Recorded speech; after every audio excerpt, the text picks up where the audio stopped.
Vous le disiez en titre, le secteur privé s'engage aux côtés de l'État ivoirien dans la lutte contre la fraude et la contrefaçon. Une convention a été signée entre les deux parties afin d'assurer la formation des agents en charge du contrôle.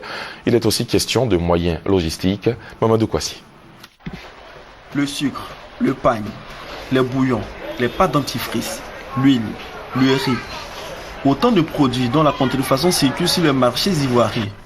Un mal qui fait perdre aux industriels plus de 40% de leur chiffre d'affaires. Sur le terrain, malheureusement, nous avons des commerçants qui font rentrer des produits contrefaits, qui le préparent même en Côte d'Ivoire et qui mettent ces produits-là de mauvaise qualité sur le marché. La fraude et la contrefaçon, de véritables gangrènes pour l'économie ivoirienne. Aujourd'hui, les industriels s'engagent aux côtés du gouvernement pour radicaliser la lutte. Donc on est engagé fortement sur l'autosuffisance en sucre en Côte d'Ivoire et il faut que l'État nous aide à ce qu'on puisse vendre notre sucre en Côte d'Ivoire. Une signature de convention de partenariat est signée pour garantir les efforts.